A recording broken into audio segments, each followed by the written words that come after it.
Hey, what's up, everybody? How's it going? So, today for Antisocial Commentary episode number 25, we will be watching Species. Here we go. Antisocial Commentary episode 25, Species, action. Tradition. So we're just going to go ahead and push play at the exact same time. I'm going to have my timer set to 000000. Here we go in 3, 2, 1. Play.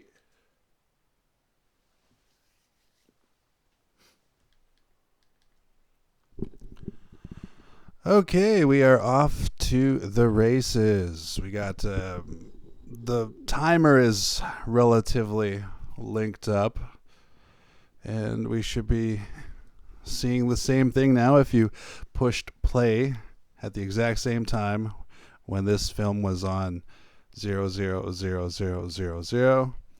If you pushed play at the exact same time, we should be seeing the exact same thing.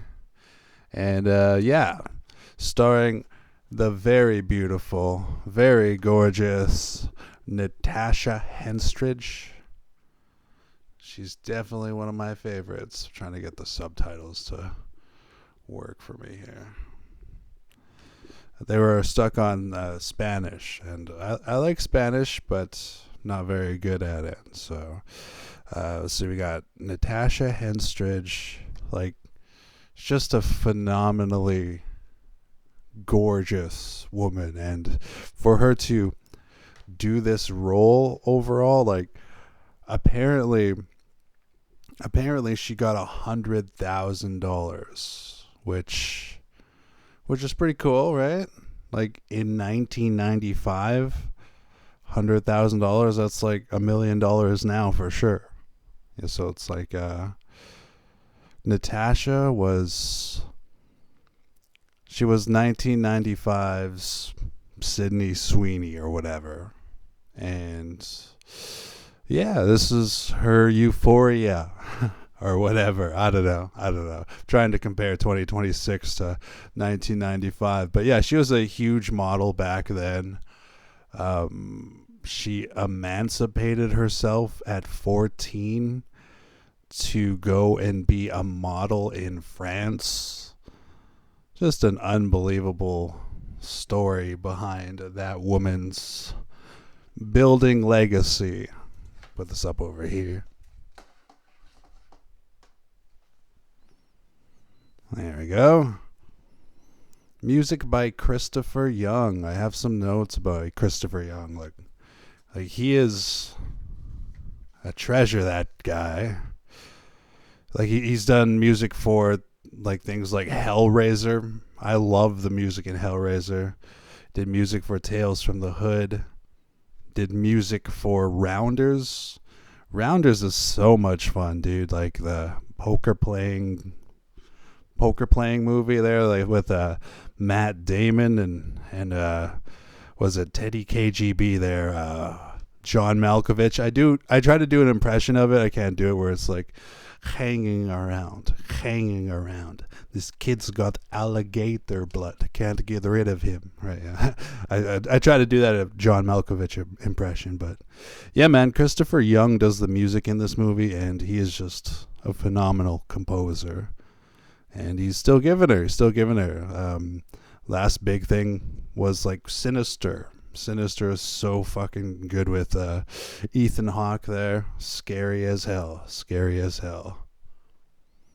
And this, of course, Project SETI in the 70s, when the search for extraterrestrial life was at an all-time high, especially with the beginning of space travel happening in the 60s and all that jazz. You get it. You read about it. I wasn't even born yet.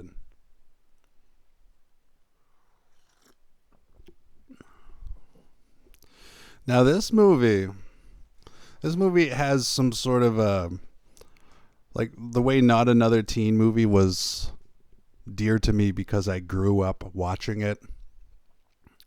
This movie has a similar quality in that. Oh, I need to sneeze here. Excuse me.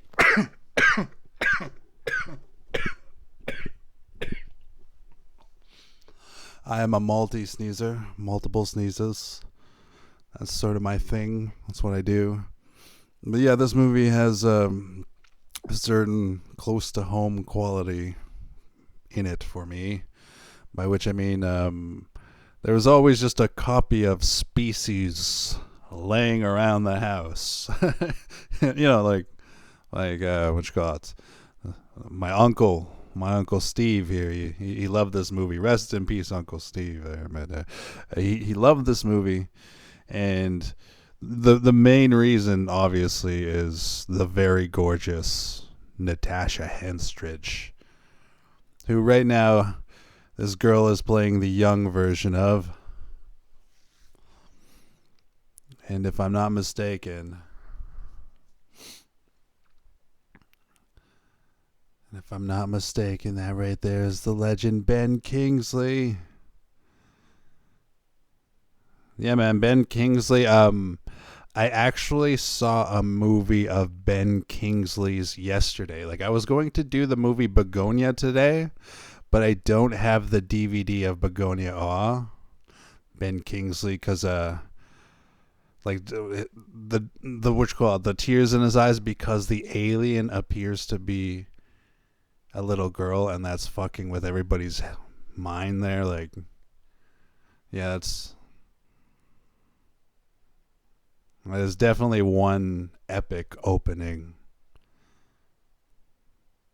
Like, this sci-fi film is legendary, cult classic, one of those now. Let's see, what do we got for a couple notes here? Species, 1995, directed by Roger Donaldson. I first heard of Roger Donaldson because of the movie No Way Out. I was having a big Kevin Costner phase, and in No Way Out, he delivers. And also, like, Anthony Hopkins is one of my favorite actors in the world. And Roger Donaldson has worked on The World's Fastest Indian with Anthony Hopkins there. So the director is no stranger to making good movies.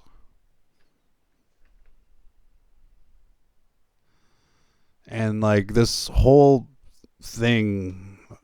horror movie is so misleading, you know, like, and that's what has always appealed to me in regards to this horror movie, is that later on in the movie, what really kills a man is his desire to be with a beautiful woman. Or right here, what kills a man is this soul, you know, that creepy dude on the freaking train there.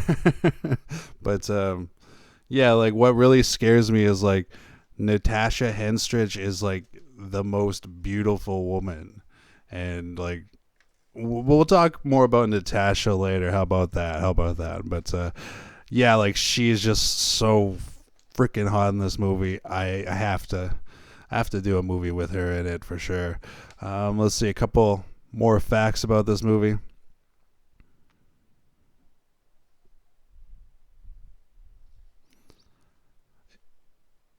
It was written by Dennis Feldman, and I've only seen Dennis Feldman's work elsewhere in the movie The Golden Child, with Eddie Murphy.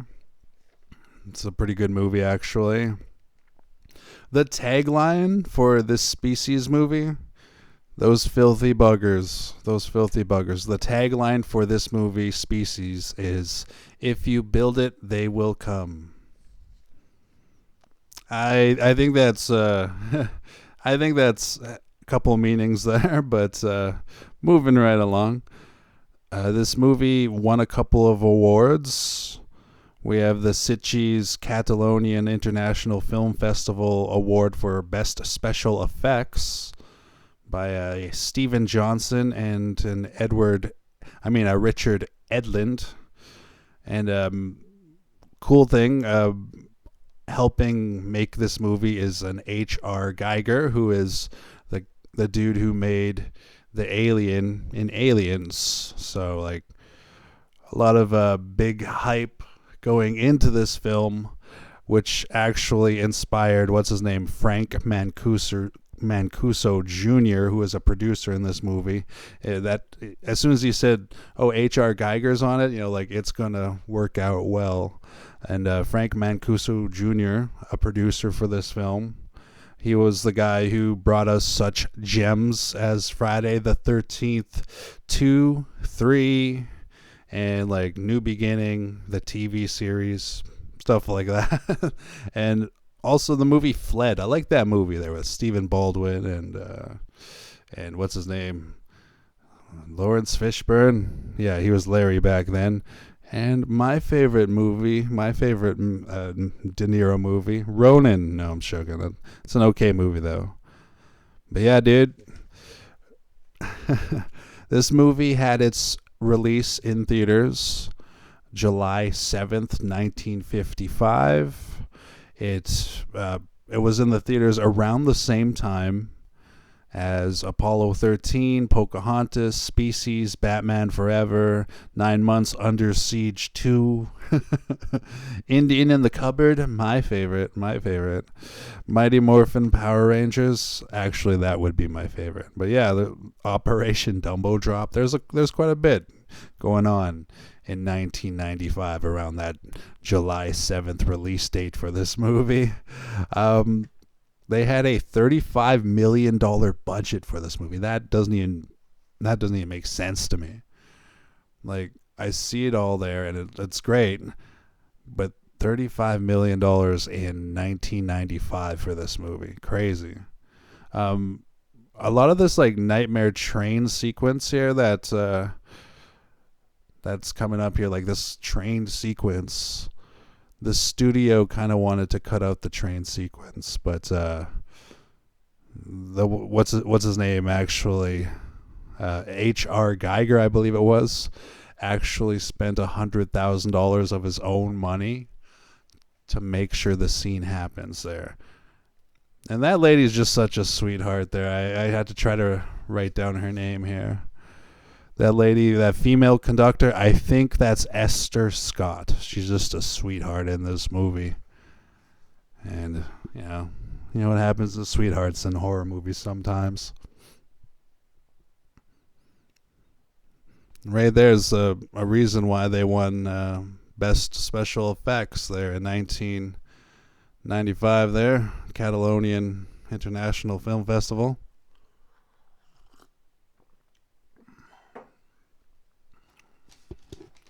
But yeah, that hobo's broken body, though, like, just such fun practical horror effects. It's a completely destroyed broken body there. And there he is, the legend himself, Mr. Michael Madsen. Michael Madsen was huge in the 90s, same with Forrest Whitaker's still giving her today, actually. Forrest Whitaker's giving her today. But and Michael Madsen passed away, sadly, in 2025 there. Rest in peace, Michael Madsen. But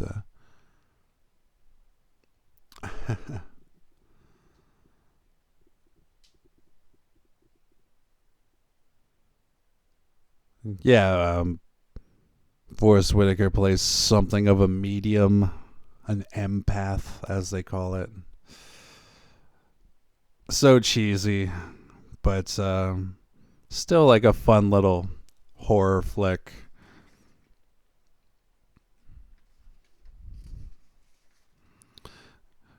Yeah, I'm trying to remember this girl's name here. I thought I wrote it down somewhere. Oh yeah, Michelle Williams is playing the young Syl. And cool thing about the young Syl is that she worked with Josh Hartnett and Jamie Lee Curtis in one of my, like, the reason it's one of my favorite Halloweens, H2O, even though it's kind of like, ugh. The reason Halloween H2O is one of my favorites, though, is the time that I grew up it's like part of my movie upbringing, I guess. That's why I enjoy the movie. So yeah, she's actually Josh Hartnett's girlfriend in that movie. So, and honestly, that's all I recognize her from. Like I know a lot of the times I'll look at an actor or an actress, and they'll have like 50 credits that I never even heard about. She could be one of those, but yeah, Michelle Williams here. Before she exits the movie very horrifically there. Fun special effects. But yeah, that actress there, Michelle Williams, she actually doesn't like the movie Species from what I read. She doesn't like the movie Species because after she helped make this movie, like it was her debut, after she helped make the movie, that's when she was subjected to a lot of her classmates bullying her and stuff like that. And I think it has a lot to do with the fact that there's a lot of nudity from the main character that she plays the younger version of. But it is what it is. I guess that's the risk of putting your kid in a movie. I've always thought about putting my kids in the movies or something like that. That'd be kind of neat, but there is that risk of if they get a character of a lifetime or whatever, right? Like, you know, the only reason I know Michelle Williams' name is because of Species, and I saw her in H2O, but yeah, you know what I'm saying. That was her exit from the movie, though, so yeah, it's just too bad that some child actors have that problem with getting bullied because of the movie they were in. Like that kid from that Star Wars movie.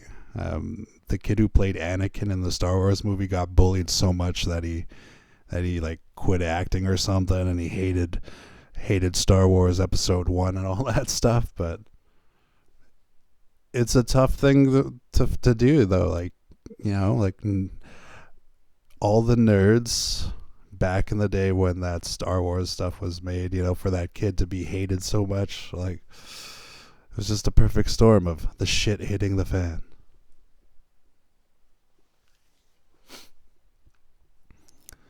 So yeah, this looks like a fun day on set. You got Michael Madsen, Alfred Molina, Forrest Whitaker, Marg Helgenberger, just all right there on set that day. That's pretty cool.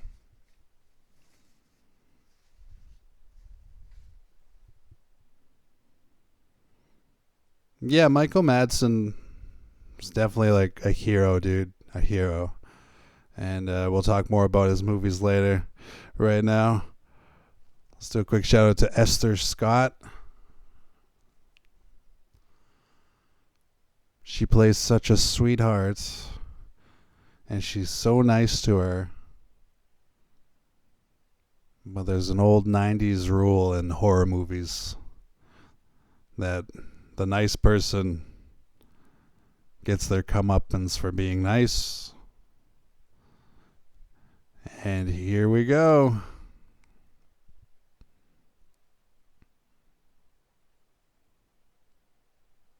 That was fun. That was fun. Well, like when I was a kid, that scared the hell out of me. And then this part made me feel all better. Wow.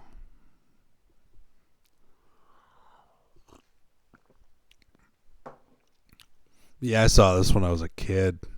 Like, I swear I saw it like when I was 10.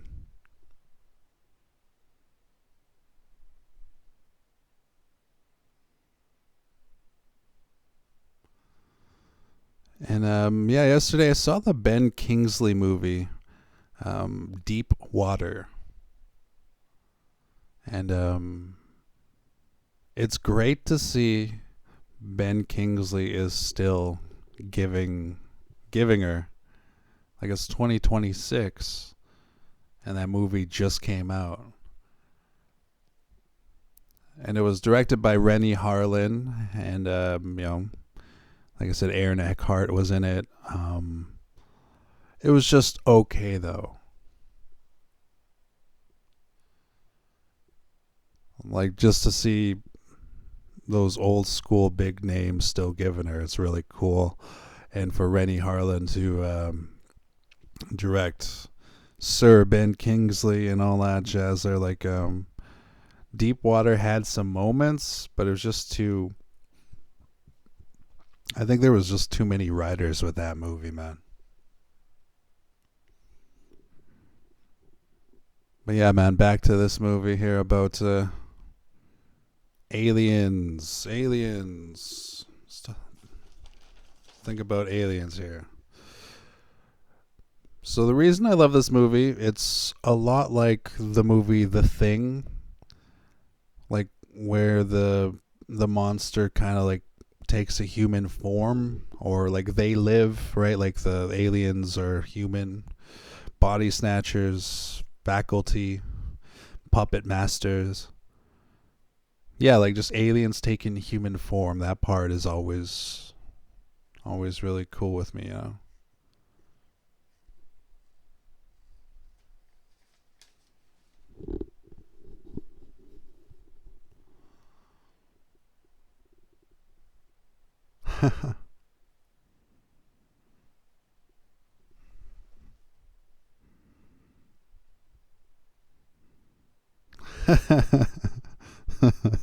I like that one. That's a good line though from what's called Michael Madsen there.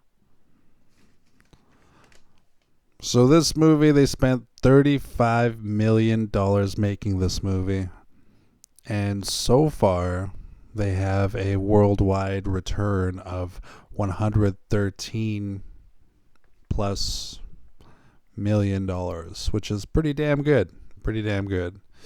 MGM with another winner. Let's see, they filmed this movie in between August 21st and November 23rd in 1994. So that would mean, how old was Natasha Henstridge? 74, and they filmed in 1994. So that would mean she was 20 years old while she made this movie.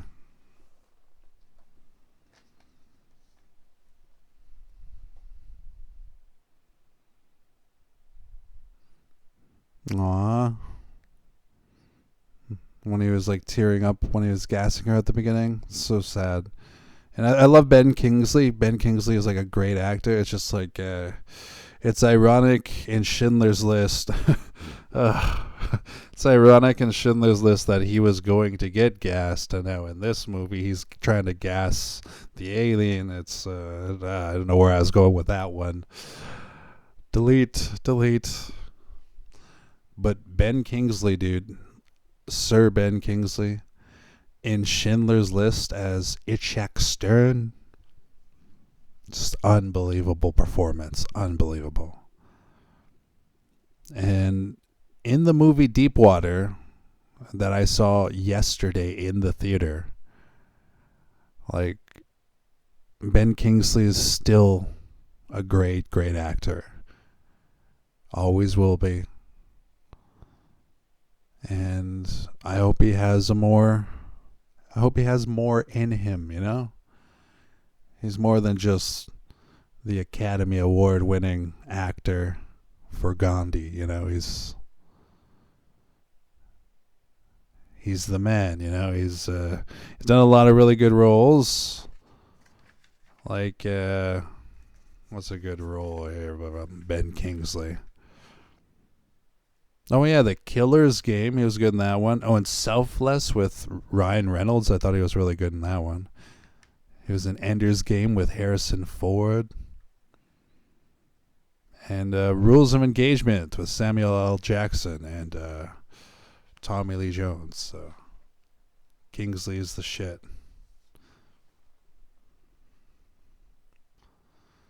So, yeah, for filming-wise, they filmed a lot of things, obviously, in California. They used some places in Utah, And they went to Puerto Rico. Oh, I can't even say it right now. Puerto Rico. I'm tired right now. I apologize.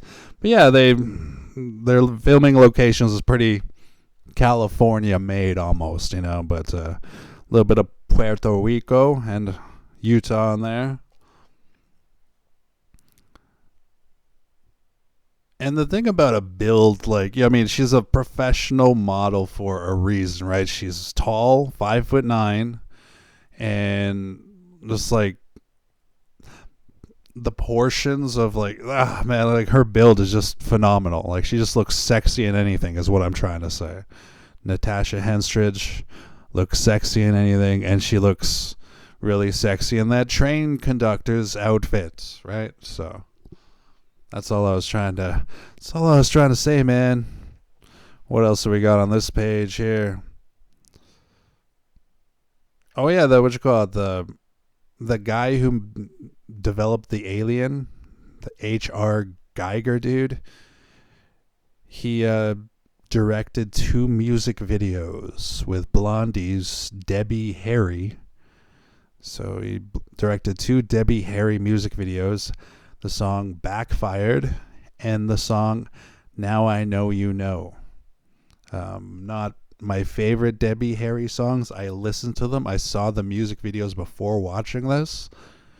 But yeah, he directed 2 music videos for the singer of Blondie when she was just doing the Debbie Harry thing.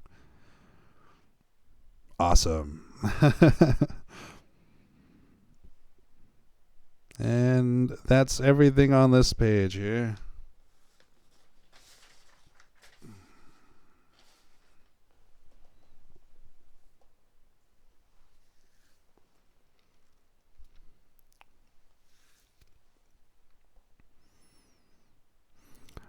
So one of the main reasons that Michael Madsen took up this role is that he was so used to getting like anti-hero, badass, cool kind of characters. Like, he was typecast as that. And in this movie, he got the chance to play the hero. That's why he decided to play in this movie.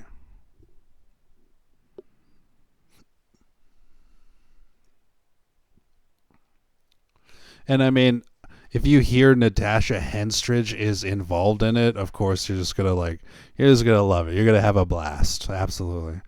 One of the things that Michael Madsen said about this movie was that he was proud of this movie, and he was disappointed by the sequels, but we won't get into that.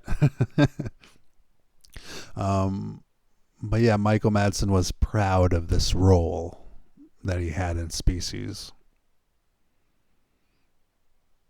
And I mean, so must Natasha. Like, Natasha is just so absolutely just breathtaking throughout the entire film.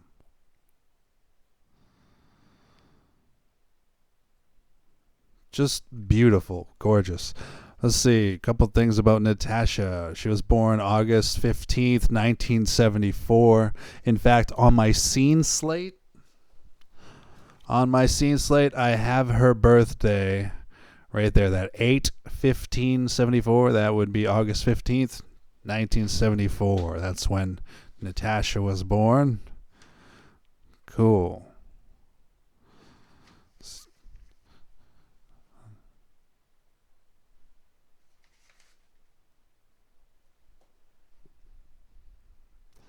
Ben Kingsley was born in Scarborough, Yorkshire, England there, on December 31st, 1943.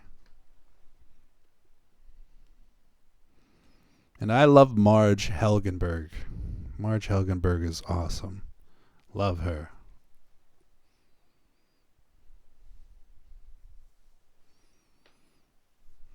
Back to Natasha Henstridge.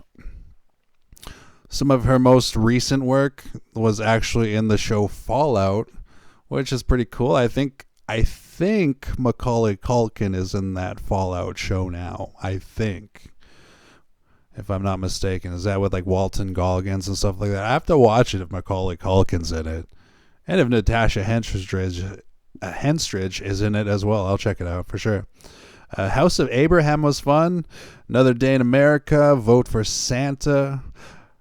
The Bronx Bull. There's one that you kind of sounds familiar there with Joe Montagna, the dude who played Fat Tony there. Fun fact about Natasha Henstridge.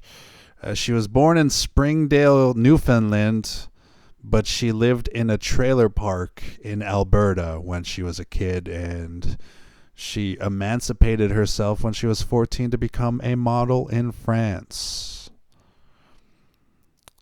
See, after this movie, she actually turned down Independence Day and Men in Black. She was like, nope, what is this shit? That's not for me. And then she ended up accepting the role in Maximum Risk with Jean-Claude Van Damme, which is cool. I mean, she got like $2 million for that. So, I mean, who's laughing there? Natasha, for sure. And on top of that, like her picking up the language probably totally helped her build a rapport with Jean-Claude Van Damme and all that stuff there back in the day. Natasha Henstridge was ranked number 1 in 1997 as Sci-Fi's Sexiest 50 by Femme Fatale magazine, which is pretty cool. I'm trying to picture the science fiction like Sexy 50 in 1997, and all I can picture is like Lucy Lawless or like Jessica Lange or like Sandra Bullock or something. Or Sharon Stone in Sphere. You know, as far as competition goes, like I'm sure there was a lot, but Natasha definitely rises above all of them.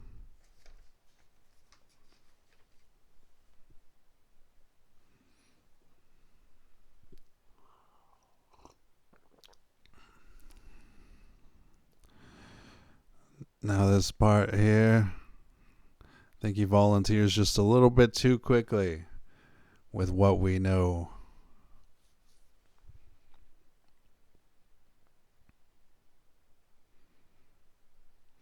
But yeah, Marg Helgenberger. What can I say about Marg Helgenberger that, you know what I mean? Like, odds are you know who she is if you're an old man like me. Like Marg Helgenberger, like she's Catherine Willows.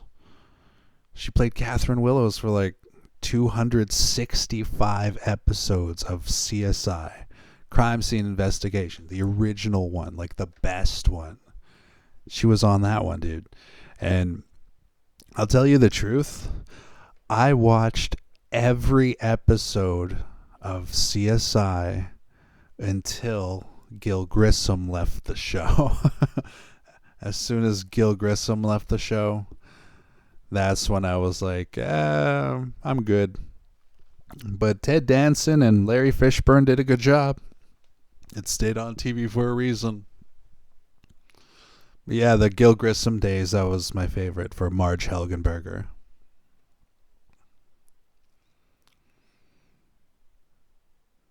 Now listen to that music that Christopher Young decides to put in there.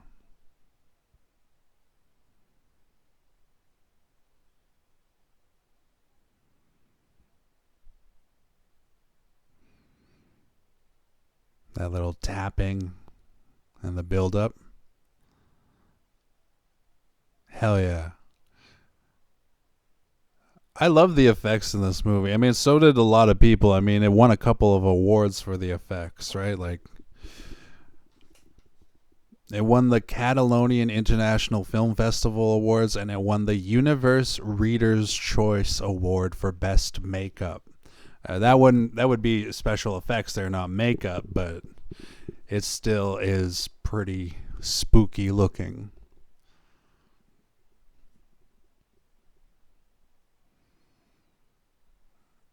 Now that intensity, I wonder if that was actually Michael Madsen hitting the window, or if they would replace him just out of safety for the actor for a stunt double.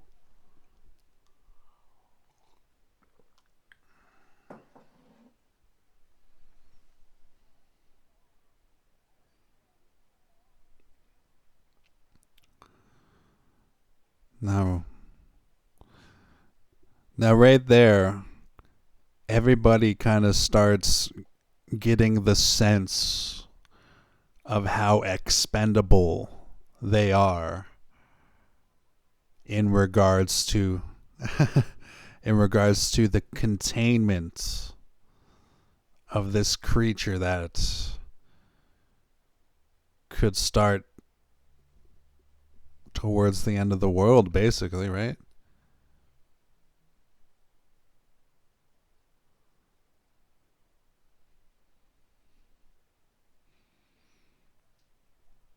Like they call the alien Syl, right? Like that's her name. But you do wonder though, like if Syl got to mate again and again, like that species could replace everybody in the world, man.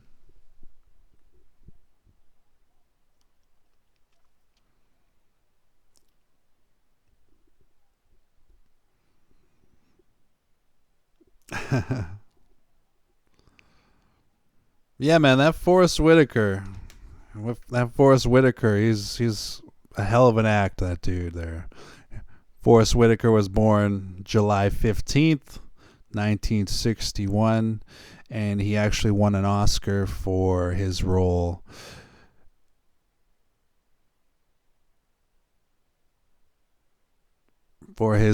in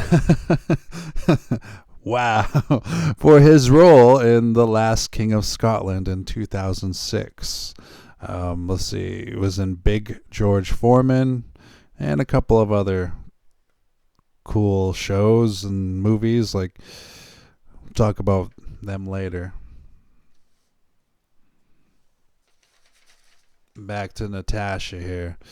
At 15, Natasha Henstridge was the cover girl for French Cosmo magazine. Oui, oui. Oui, oui.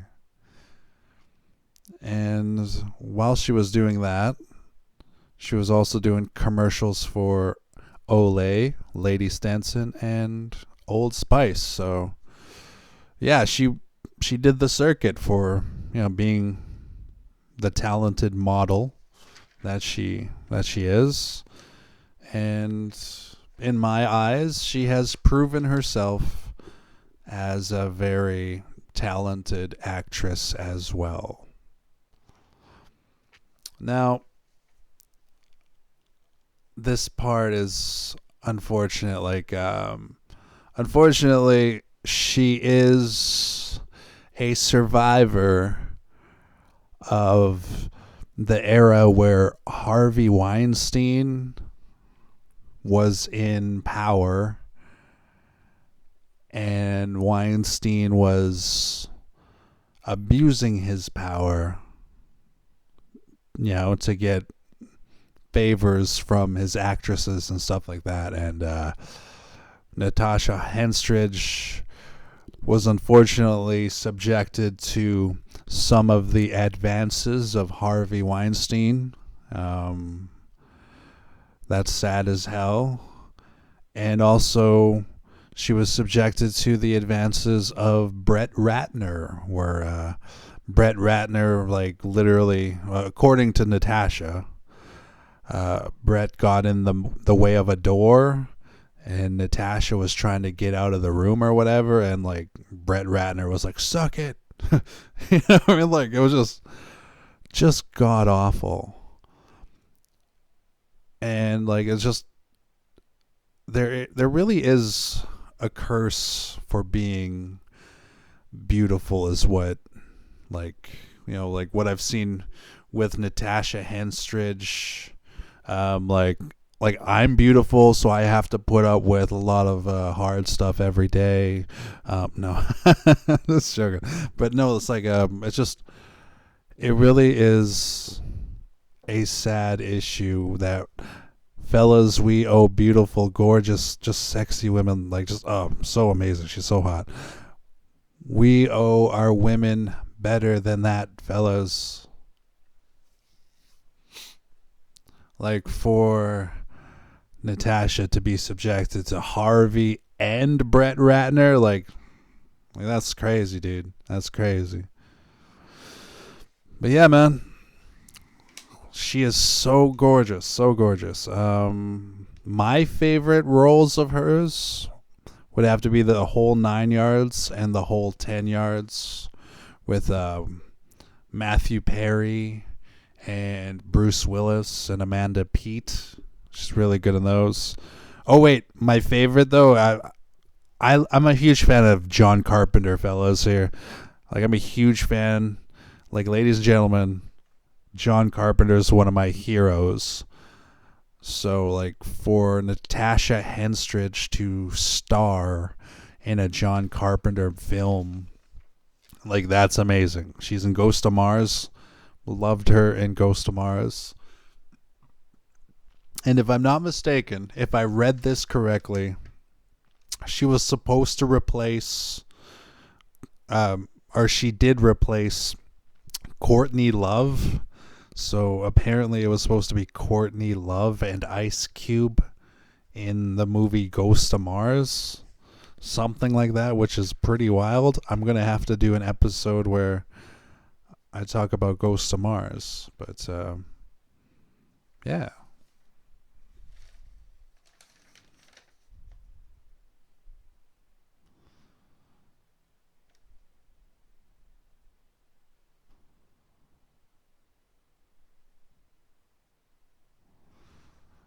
Fun fact of Ben Kingsley. While filming this, he had like a favorite chair or whatever, and he was like, "Nobody touch my chair." And then Michael Madsen would mess with his chair by putting like garbage or something, stuff like that on it. So, thought that was kind of funny. And these two are the reason why Natasha Henstridge has an award for being the best kisser at the MTV Awards. I think it was in 1996 awards. Yeah. So Natasha Henstridge and this fellow here, Anthony Guidera, these two are about to have the kiss of a lifetime.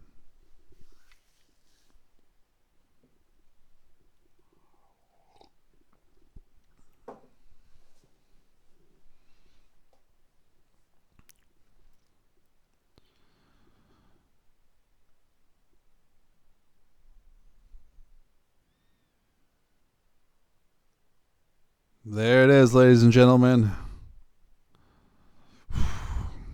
Natasha. Baby. Baby, please. She's just so hot. Like, I think if I were Natasha Henstridge's, if I were her man, tonight I would make us a candlelit dinner. That's what I would do. She's 51 years old, and like she's still beautiful today. Absolutely. Here's the kiss.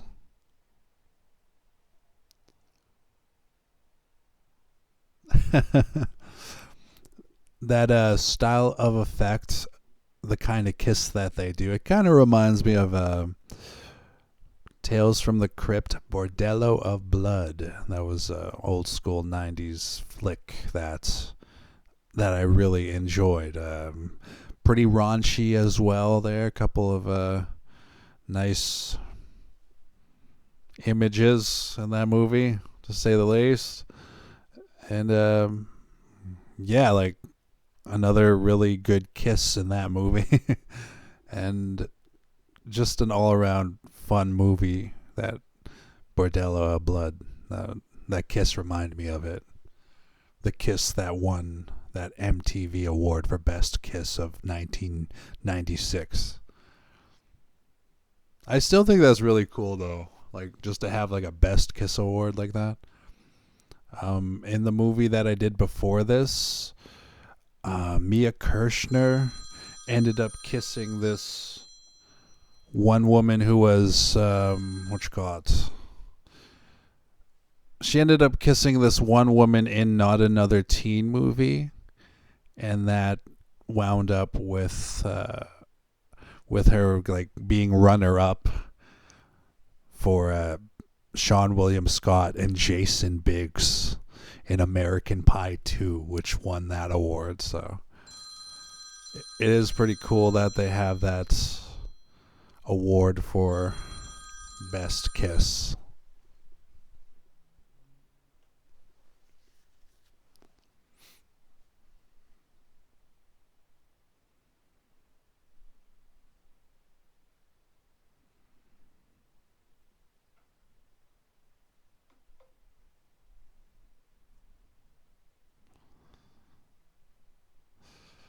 Right now, you can see some of that crime scene investigation kind of acting.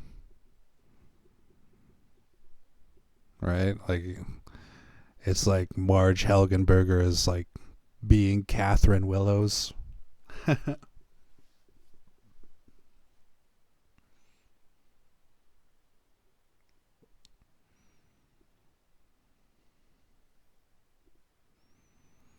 I apologize there. That phone call had my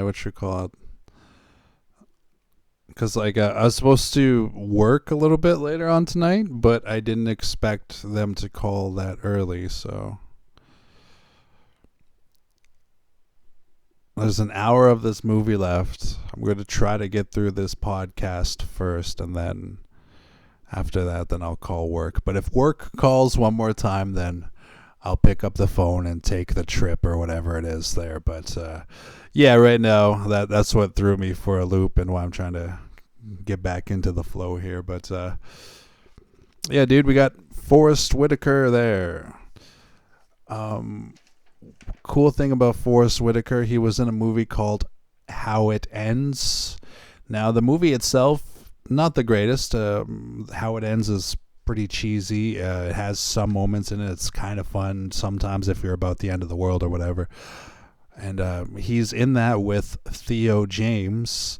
And what I like about How It Ends is that that movie has some scenes from like Lockport, that's like Selkirk kind of area where I'm from. Like they have there's this water slide place in Lockport called Wet and Wild that I grew up going to, and they actually had that park in How It Ends with Theo James there. So that's what I liked about that one particular Forrest Whitaker movie. In this movie, he's one of the more cheesier characters that I've seen him play, just because of that medium power that he uses throughout the entire film to be that empath or whatever it is. Let's see. If Natasha Henstridge were my girlfriend tonight, we would go kayaking on Xbox. No, but Natasha Henstridge, like, what a dream girl. And like I said, she's 51 now. She turns 52 in August, and she is still just nailing it. She is still just gorgeous.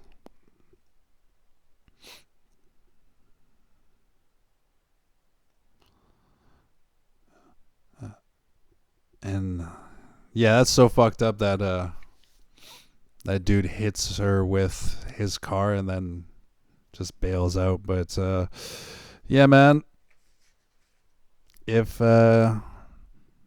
Natasha Henstridge were my girlfriend tonight, we'd go to the movies. I'd buy her some flowers, and I'd take her out for nice coffee or something, and her. That's right. It's gonna. Now, unfortunately, I think I missed my window. Natasha Henstridge was married twice, and yeah, she's a happy mother from what I hear. So it is cool that even big A-list celebrities with huge modeling and acting careers get to settle down and have a family as well, so that is good for her, good for her for sure. Especially like Canadian girls are the best, they're pretty awesome. So dude, in Ghost of Mars, she really did nail it though. Like John Carpenter is known for some like really cheesy kind of work sometimes. Like when I say cheesy, I mean like Escape from New York and Escape from LA. There's a lot of that kind of cheesiness in Ghost of Mars, and I really enjoyed that. What else? I think I mentioned this. She played Miss Ellen on South Park. If I'm not mistaken, Miss Ellen was a lesbian in the show South Park, and all of the boys, like Eric, Kyle, Kenny, Stan, they all wanted to hook up with her, and Chef kept telling them, like what a lesbian was and stuff like that. So it's a good episode. It really is a good episode.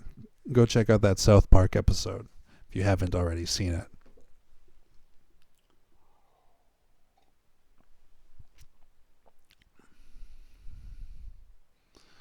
Michael Madsen and his damn sunglasses, man.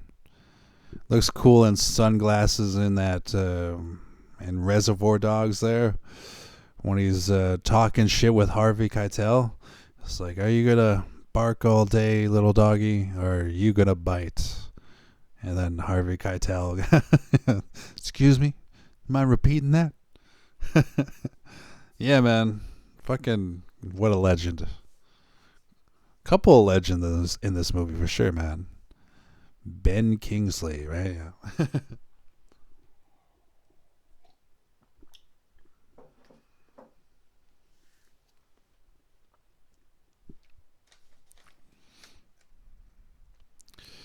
If Natasha Henstridge were my girlfriend, I would leave her like love notes on the mirror in our bathroom, That's what I would do.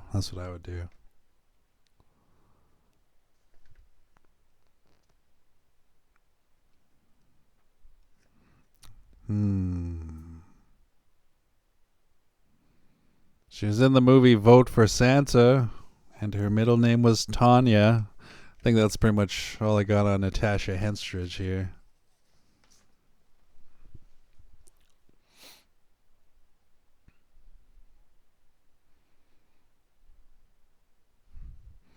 Now, I wonder if that's female conductor. No, okay. I was for a second there. I thought I got the name Esther Scott mixed up, but I was still thinking about that conductor at the beginning.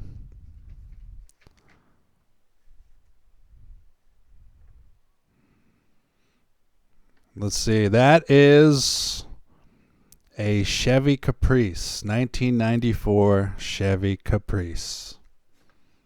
My God. Yeah, fun fact about this movie. This is like one of those those twisted interspecies kind of sexual kind of movies there, like in the movie Splice or something. Yeah, like there's just something so horrifying, like as a man, I want beautiful women. I want a beautiful woman to be like, Darren, I want you right now. Darren, I want to have a baby with you. Like when she gets a little bit crazy like that.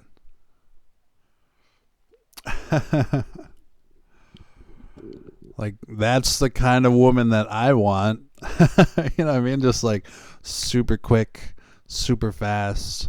She wants to have a baby with me.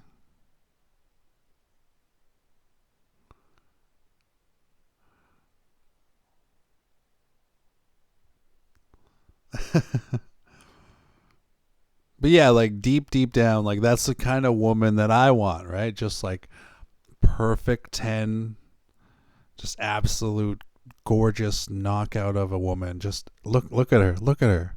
Breathtaking. Absolutely fucking breathtaking. And that's what I want her to say to me, man. I want her to say that she wants my baby, and then we have a baby together.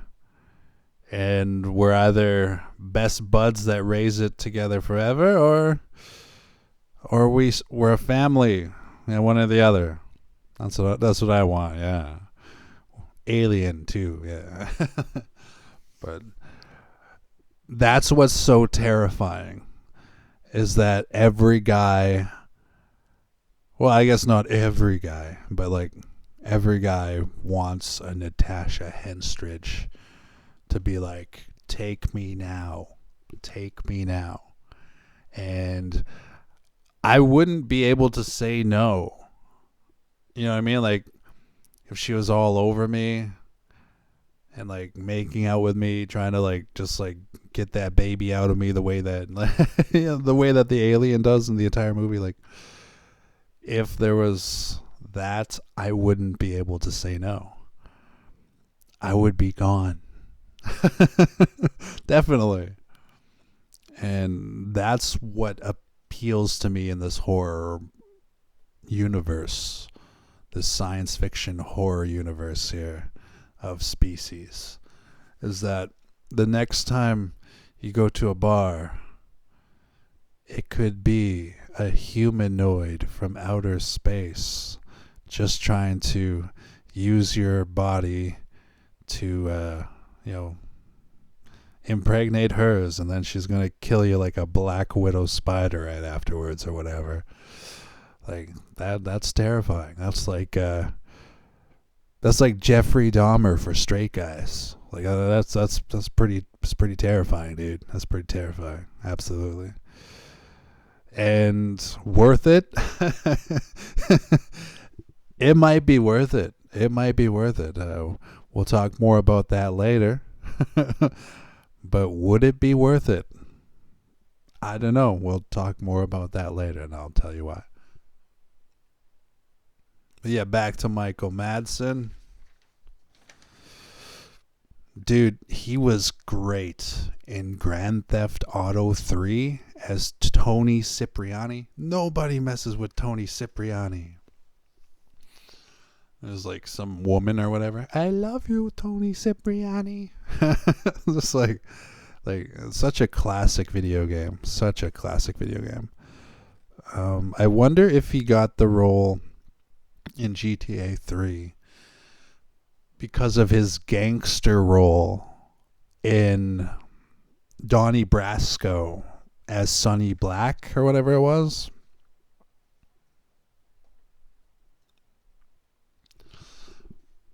But Michael Madsen in Donnie Brasco, that was one of his more scarier roles, you know, where he had that like crazy movie power.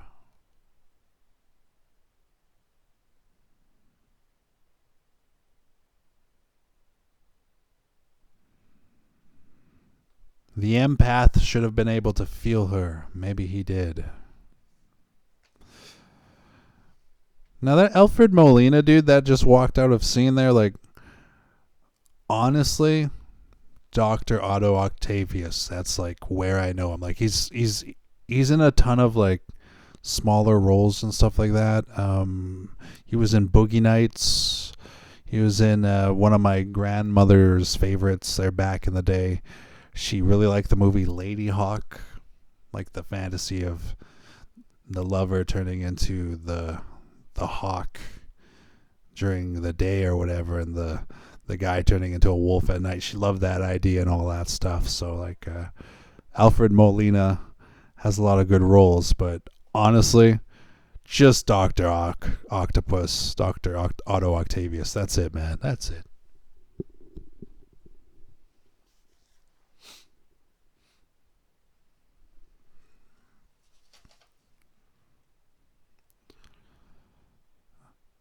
Yeah,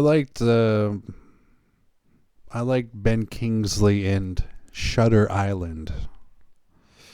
That was actually a really creepy movie there. So a lot of big names, working with a lot of big directors in this movie here. Just seeing Kingsley work with Scorsese in Shutter Island, that was pretty cool.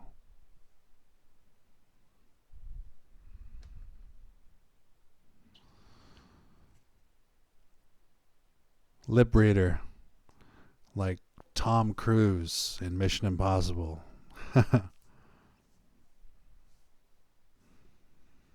And Ben Kingsley was actually really good in the movie Lucky Number 11.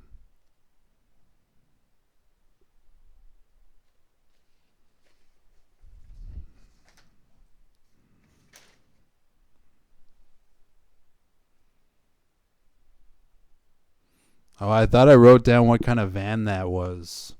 Not that it matters. It's a 1992 Ford Econoline. Hell yeah. I think they're back in the Chevy now. So the writer, Dennis Feldman, he got inspiration for this movie from an Arthur C. Clarke article. And Arthur C. Clarke is the dude responsible for, oh man, that one Stanley Kubrick movie is based on that book there, 2001 Space Odyssey. Yeah. Dennis Feldman saw an article by Arthur C. Clarke about how alien visitation is very improbable and unlikely. And I guess Dennis Feldman was kind of like, oh, yeah? And ended up writing Species. And I'm glad he did. It's a really fun science fiction horror movie. Pierce Brosnan and Arnold Schwarzenegger were actually in mind for characters in this movie. Like, I'm assuming it'd be like the role that Michael Madsen plays. The alien hunter, right? So just to see him do that would be kind of fun to see Arnold do that line or whatever. It's like more docile. I can't do it, but yeah, it would be kind of funny. Like more docile. You guys don't get out much. I can't do an Arnie impression anymore. But yeah, that's probably the Pierce Brosnan character too. Let's see what else. The first edit of this movie done by Conrad Buff IV was 19 minutes longer.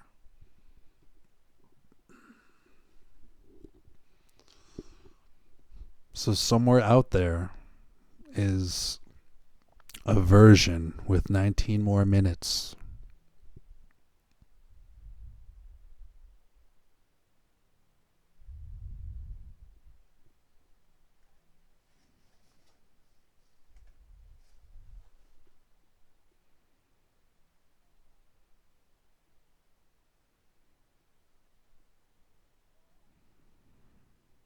It is just unbelievable how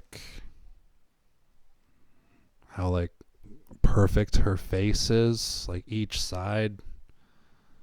Just like, what's that word? Like perpendicular or whatever. Like, it is amazing how her,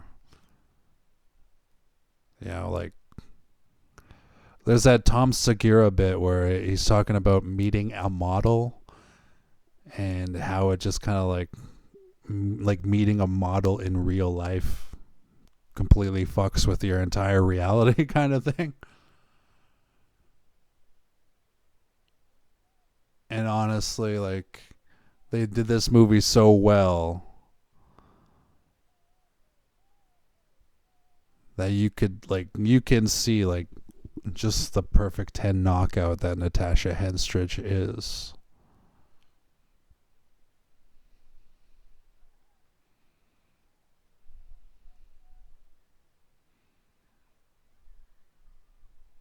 A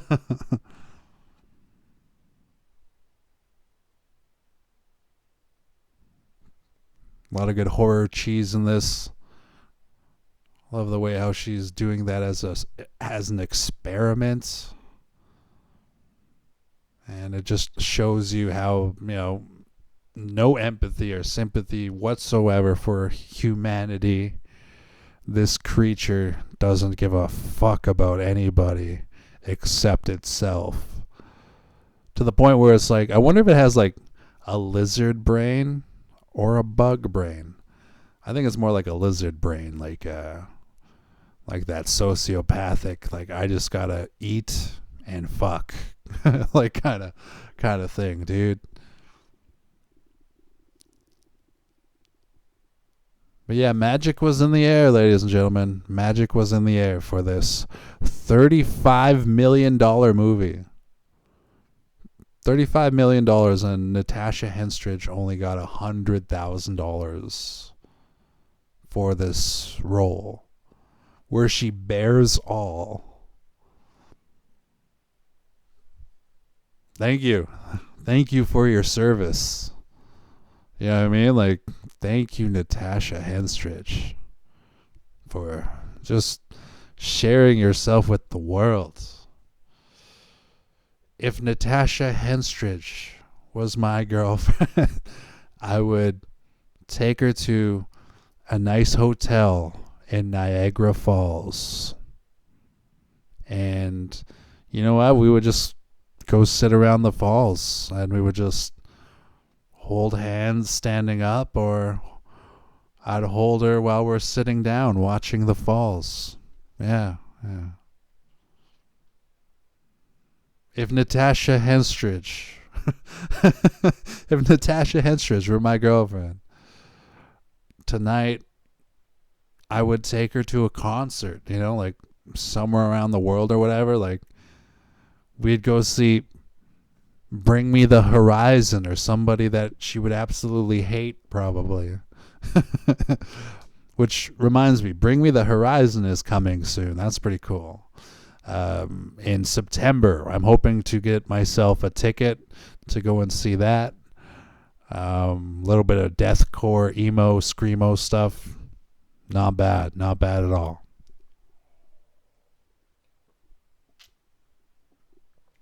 Now, if you don't know what this is, because it's like 100 years after I make this podcast, we used to have these places called clubs, see, where people would meet up and hang out with one another. And now it's all done online.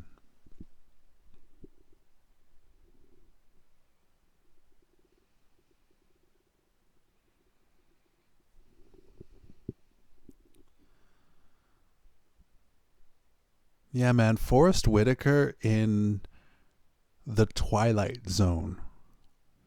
That's my favorite Forrest Whitaker. Like, out of all the Forrest Whitaker, when he hosts The Twilight Zone, I'm transported. Like, when he hosts The Twilight Zone, and like, he basically does what Rod Serling did, or what Jordan Peele does. he basically does that thing where he hosted the Twilight Zone, and that I got to tell you, the Twilight Zone, the version with Forrest Whitaker, like I almost like it more than the original. That's because like I grew up around the time where, you know, like I saw it before the original, but like it's that good. Forrest Whitaker Twilight Zone is as good as the original.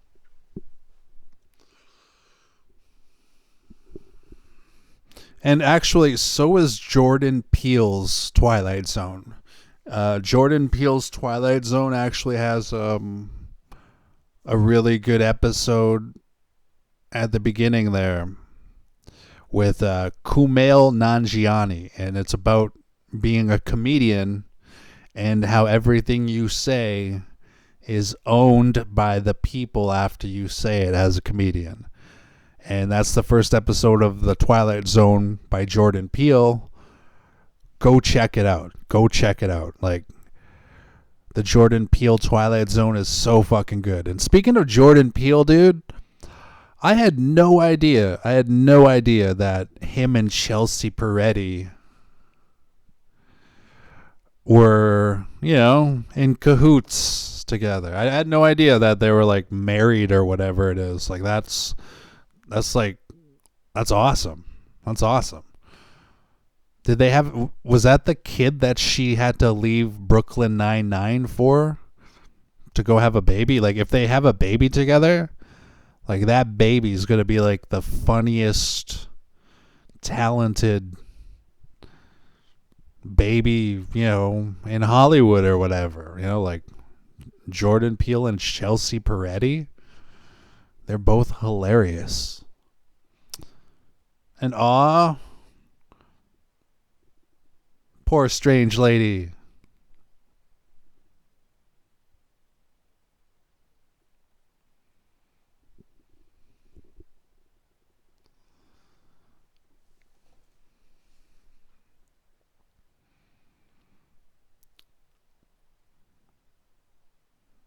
I know Marg Helgenberger has that like intense moment of, oh my God. But seeing those missiles right in front of you and not getting hurt by those missiles, but seeing it, that must have been kind of cool in the character's universe there.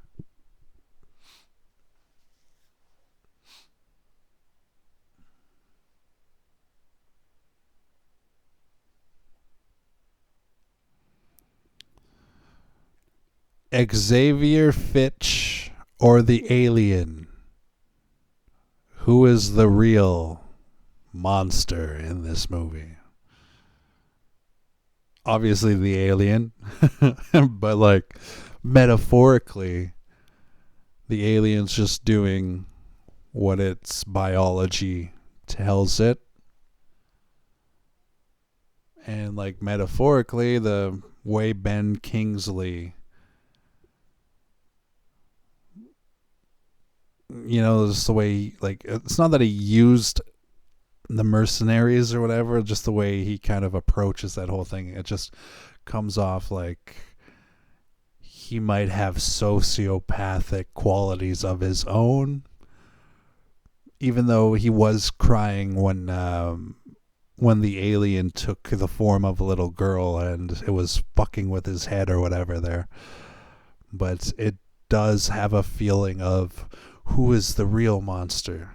The alien just doing what its biology tells it to, or Ben Kingsley all in it for greed and himself, right? Like the studies that they're doing on this alien life form, odds are, right, like the character's drive is some sort of like selfish, greedy motive. And that really makes me question who the real animal is, who the real monster is. So, but yeah, man, Ben Kingsley, dude. Schindler's List. I'm going to have to do an episode of Schindler's List. It's just like one of the greatest Spielberg movies of all time.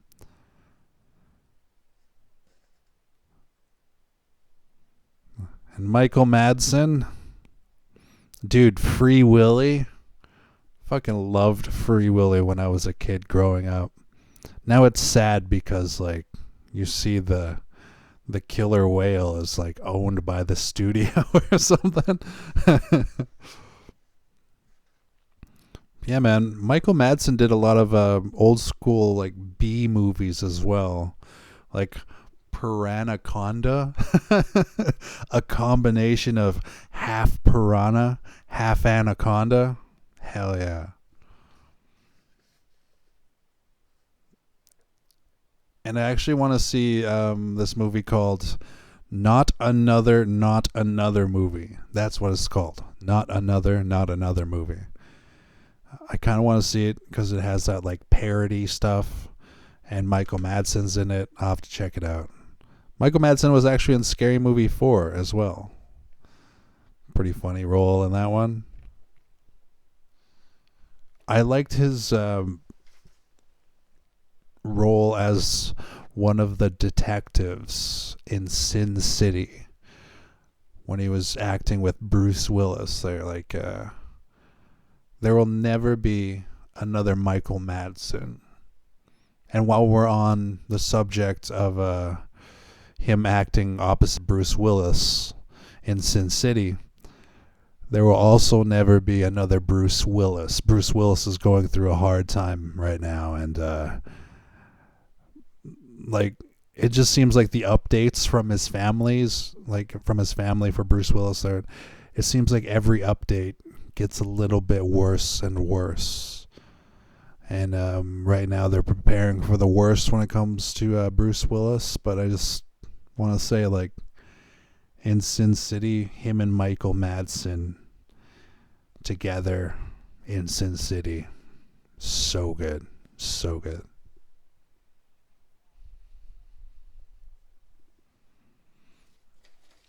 So Marg Helgenberger. I gotta mention, one of my favorite dog movies, A Dog's Journey. Yeah, she was in that one. That was fun. Marg Helgenberger got her big break in a show called Ryan's Hope, where she did 121 episodes. Alfred Molina,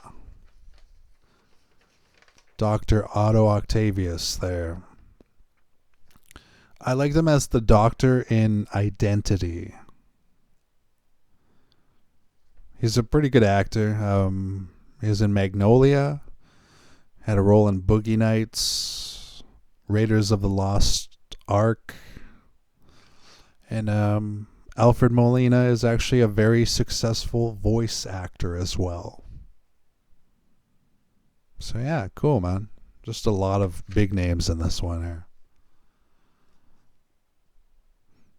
Oh, dude, in 2002, Forrest Whitaker was in both movies here. Phone Booth and Panic Room. Phone Booth, just a little phone booth, and Panic Room, just a little panic room. They're like you give Forrest Whitaker a small space, and he'll make a movie about. He'll make a movie out of it for you. But no, Phone Booth was actually pretty fun with Colin Farrell, and Panic Room with Jodie Foster. Yeah, man. I think that was Jodie Foster in Panic Room, right? Yeah. Oh, dude. Forrest Whitaker got to act with Chadwick Boseman in Black Panther. Rest in peace, Chadwick. Which reminds me, I want to learn as much as I can about Jackie Robinson and do the movie 42 starring Chadwick Boseman about Jackie Robinson's life there. Such a good biopic. One of my favorites, actually. Speaking of biopics, went and saw the movie Michael, and it got me dancing, got me moving so hard that I moonwalked my way to the concession stand and I demanded my money back. But no, it was an okay one. It was okay.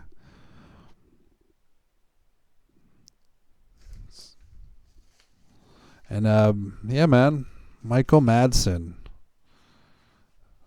I still love quoting his line from Kill Bill. And actually, his lines from Kill Bill and his lines from Reservoir Dogs, like both of those lines, like in Reservoir Dogs, I love the are you gonna bark all day, little doggy, or are you gonna bite? You keep talking like a bitch, I'm gonna slap you like a bitch. Like stuff like that in Reservoir Dogs, so badass. And then of course in Kill Bill, when he's like, that woman deserves her revenge and we deserve to die. Just some like epic Western shit to say. So fun.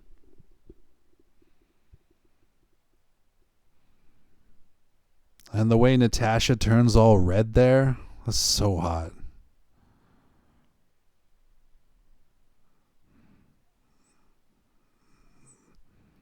Like she was like acting like turned on there or something like that, and she like turned like lobster red. Wild.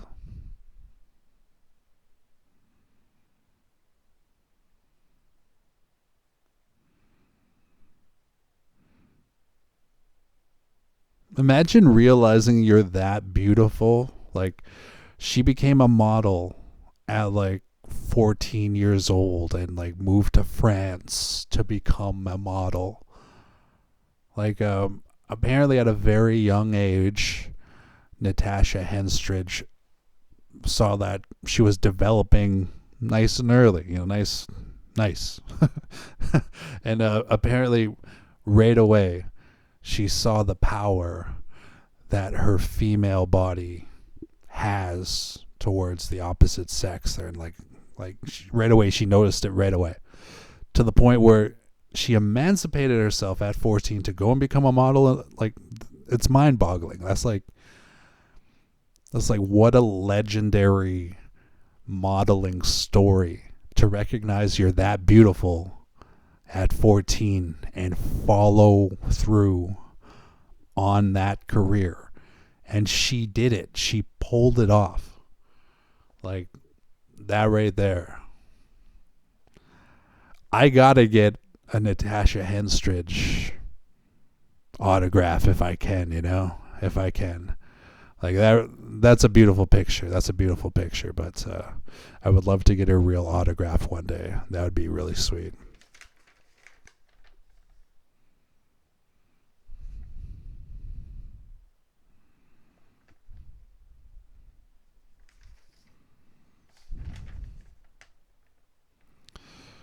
Now, the creature that they keep cutting back and forth to,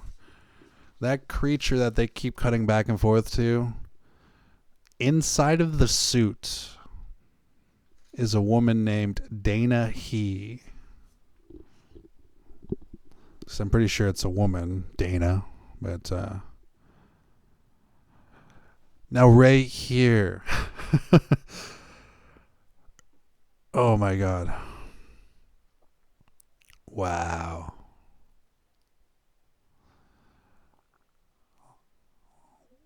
Like, how many lifetimes, like, would you have to live just to have this happen to you for real? Like, how many lifetimes? Right? I love that he gets into it, or there's that whole thing where it's like, does he know that's the alien?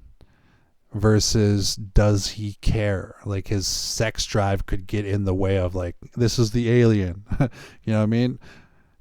It's one of those mind fucks for sure. But yeah, what I was thinking about earlier was, I asked the question, would it be worth it? Would it be worth it? Like, the way, like, Black Widows, they smash together, and after they're done smashing, the Black Widow will kill, like, the male of the species. Dizzy. Like, would it be worth it right there? Like, I like to joke that that's how I would like to go. You know what I mean? Like, I like to joke that, like, one day when it's finally my time to die, I like to joke that, may I die while I'm making, like, while I'm with a woman, We're hooking up, having a great time together. I like to joke that that's the way I would like to go. And even though that's me joking,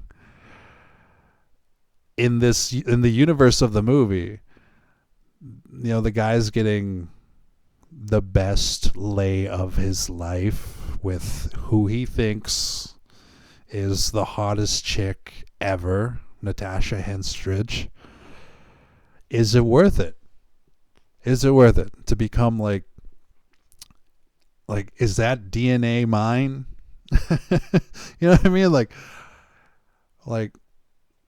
the character that Alfred Molina plays, Dr. Octopus, Dr. Otto Octavius. He's banging Natasha Henstridge right now. That's his DNA that she's about to become pregnant with, right?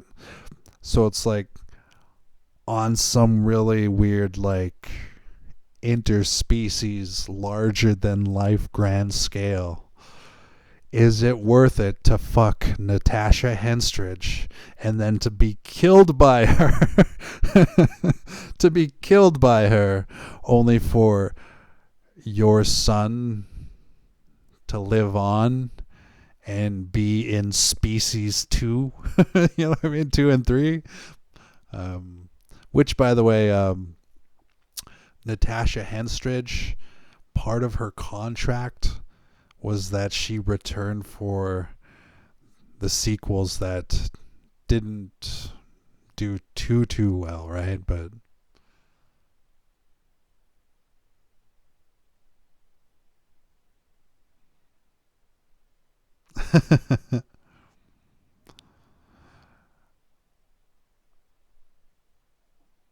I still wish a woman would talk to me like that.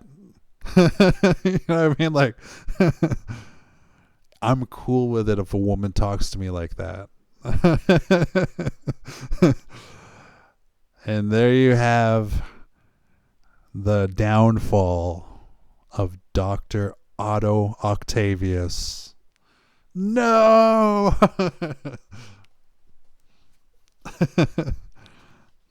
But yeah, man, would it be worth it? I'm just putting this out there. I'm just putting this out there. If that alien fucked me and I thought it was Natasha Henstridge, the sexiest woman of 1995, and the sexiest woman in the 1990 was it 1996 or 1997 sci-fi top 50 in Femme Fatale.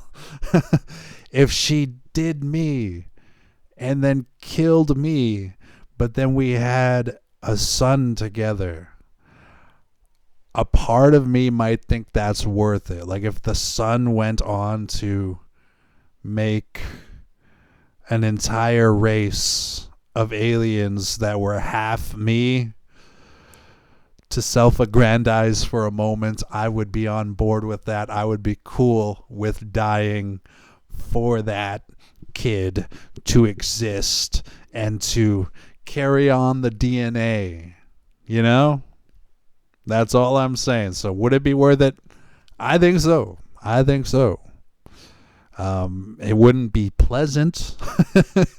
Like, I mean, the sex part would be amazing, just phenomenal. But then the part where she has to drain all the blood out of your body so that you die, like, you know what I mean? Like, that part won't be pleasant, but I think it would be worth it to bang a hot interspecies alien, like in the movie Splice.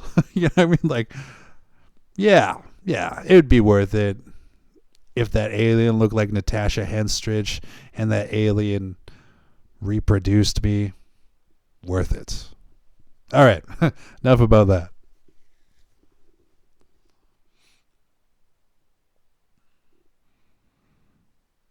Yep, $35 million movie right here. $35 million movie.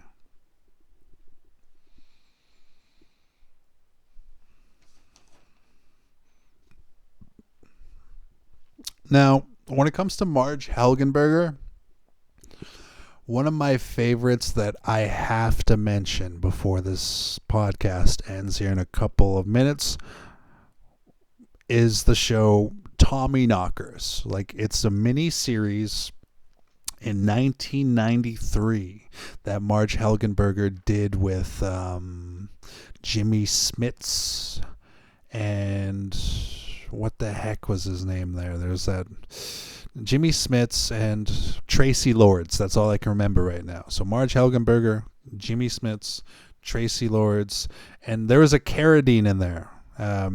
Like Keith, not Keith Carradine. I can't remember which Carradine was in it, but in the show Tommy Knockers, like, it's such a good show. It really is. It's so cheesy, and the effects are just like TV quality. But the show, The Tommy Knockers, starring Marg Helgenberger and Jimmy Smits, I highly recommend it if you're looking to get in another alien feature kind of flick there. Like, Tommy Knockers, so good. I never read the book. The book was really long, and I love Stephen King stories, especially when they're adapted into movies that I can get done in a day or whatever. But the Tommy Knockers 1993 is a fun, like, 4-hour, 2-part miniseries, and give it a look, dude. It's free on YouTube. You can find a 4K version of the Tommy Knockers on YouTube right now. I don't know, man. I don't know the legal shit behind that, but I have seen it on YouTube, and it's worth a little bit of a watch. It's good cheese, absolutely. Let's see anything more with Forrest Whitaker. We got. Oh, he was in Repo Men. That was cool. That was a good one. And he's in a lot of episodes of Criminal Minds. That's a good show. And he was in that John Travolta movie in regards to Scientology and all that, Battlefield Earth. So, yeah, Forrest Whitaker, Marg Helgenberger, solid actors.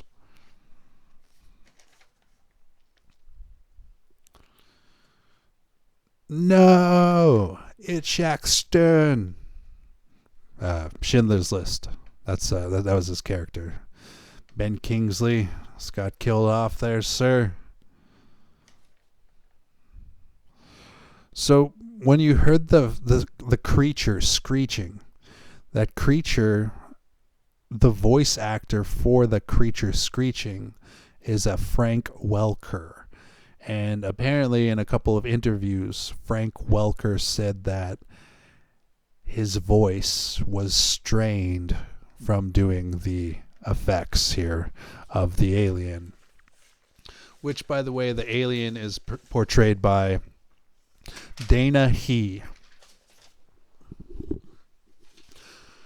So every time Syl is in alien form, you have a Miss Dana He. There she is right there. Dana He. Look at that.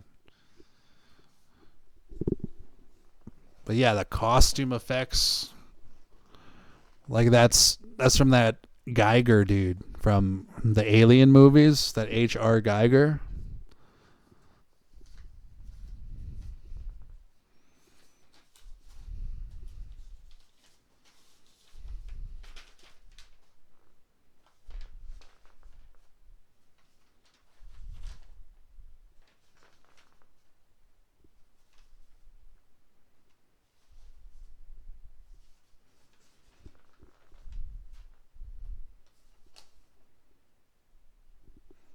See, Marg Helgenberger was an Aaron Brockovich. Cool, that lawyer movie.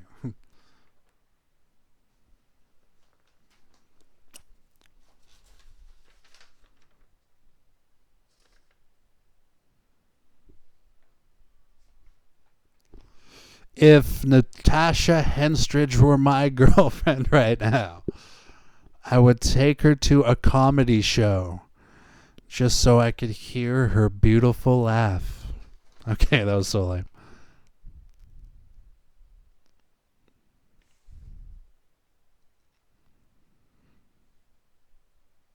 And I think that's about it for my notes on this movie. Yeah, that's about it. Wow. I think it's cool that they got to compete with Operation Dumbo Drop and Mighty Morphin Power Rangers. Man, Dumbo Drop was not the best. But Mighty Morphin Power Rangers with Ivan Ooze, dude, loved that when I was a kid for sure.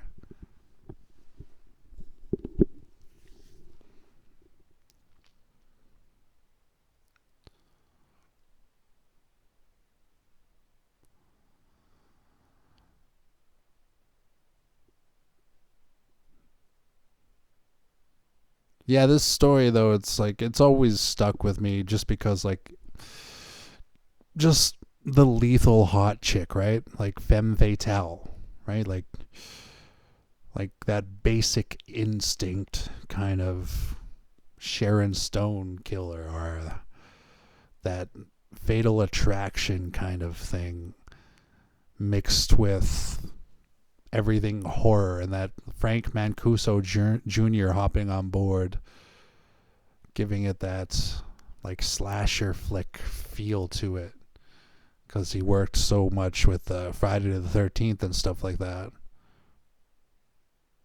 Like everything about this movie just kind of allows it to stick out as something classic. Like this is a cult classic. Like when they say movies that sometimes it'll take a while for them to catch on and to become something more valuable than they were when they first were released in theaters or whatever. Like for example, Siskel and Ebert, when they did their reviews on this movie, Species, 1995, Ebert said right away, I didn't like it because it's just about the woman taking her shirt off. That's it. That's all there is to it, kind of thing. He kind of shut down the quality of it because of the naked woman and all that stuff. Whereas Siskel was kind of like, dude, that's sort of the reason to go to the movies or whatever.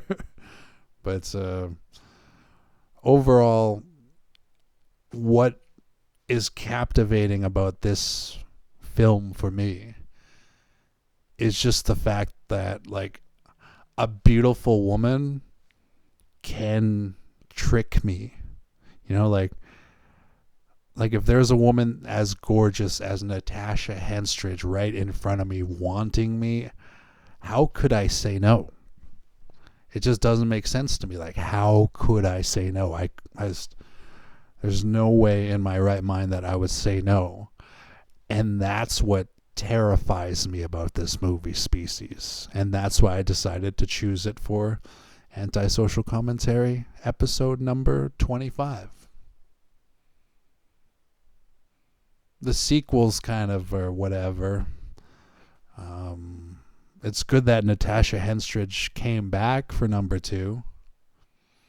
And it's cool that the sexes of the species are reversed.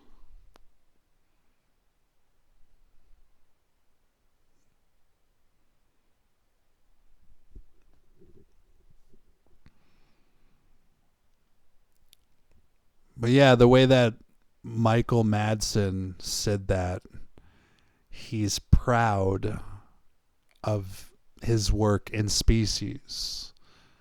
A part of me wishes they left it, but there's just so much more money to make after it hit. Like do not get it wrong here, folks. The reason this movie hit was because of Natasha Henstridge going all out. But then, like, it just, the horror quality is why we're watching it today. Just joking. Both the horror quality and the fact that Natasha Henstridge goes all in on this movie. That's why we're watching it today.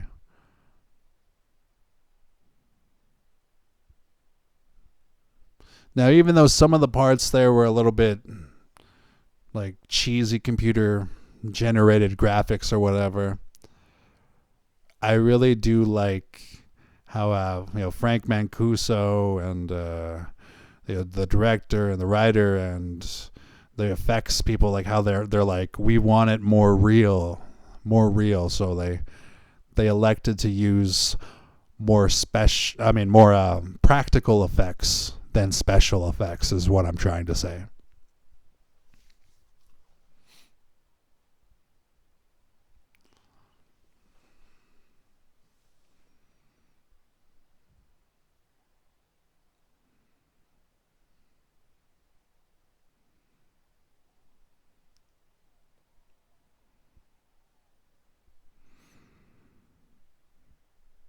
Now that's my favorite badass moment in this movie, where Michael Madsen unloads the clip on her. But a part of me wonders, like, why didn't he do that as soon as he saw the monster, right? But it is what it is. Dramatic effect, a little bit of a slow burn.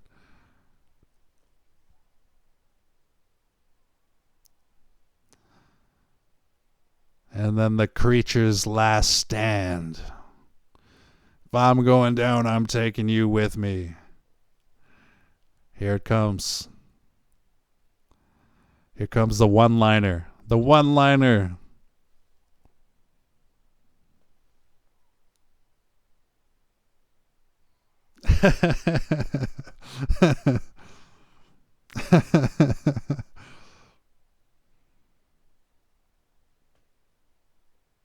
That's a fun one-liner, right?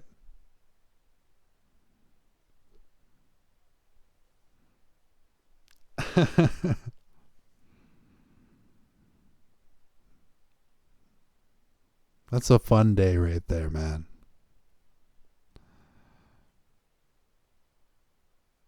Like, I'm talking about the part where Michael Madsen said, let go of her, you motherfucker. Or let go of him, you motherfucker.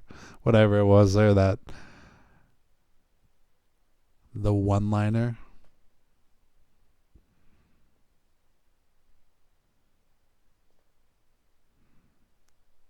Oh, yeah, you might not be up there with Arnold Schwarzenegger with all the one-liners, but Michael Madsen does have a few one-liners in, the Tarantino universe for sure. And when he kills the alien in Species here, man.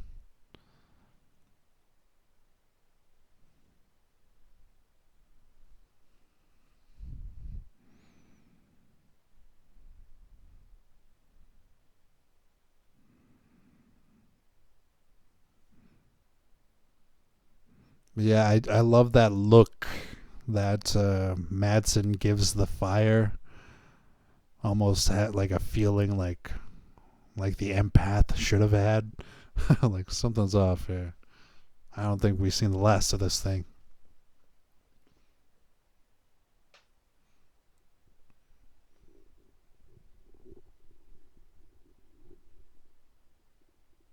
And there you have it, ladies and gentlemen. Watch the entire movie of Species 1995, starring the very, very 10 out of 10 sexy Natasha Henstridge. And yeah, dream girl of the 90s for sure. What else can I say about this movie? Like, it was one of my uncle's favorite movies, so he always kind of had it around or whatever. I saw this movie when I was like 10, and part of me was like, oh my god. Like kind of peeking out, because Natasha is just a perfect knockout, and what happened to her in Hollywood is just despicable. Like our ladies deserve better, fellas. And the way that people are going now, though, I think we're pretty good. We're getting there. We're getting better and better. But at the end of the day, one of the messages that I would learn from the movie Species is that we're all just our biology, you know? We're all just our biology. And from time to time, we all just kind of want to hook up, you know? So that's nothing wrong with that. I don't know where I'm going with that, but, you know, like, go out there. Go get it, you know? Like, life's short, so go out there and have some species time with a you know, somebody you can trust. But yeah, okay. I don't know where I'm going with this. I would say that this episode might not be my best episode, but fuck it, I'll upload it and I'll make a better episode next time. But Species 1995, starring the very gorgeous Natasha Henstridge. That's all I got to say. Okay. Antisocial Commentary, episode number 25, Species 1995. Cut.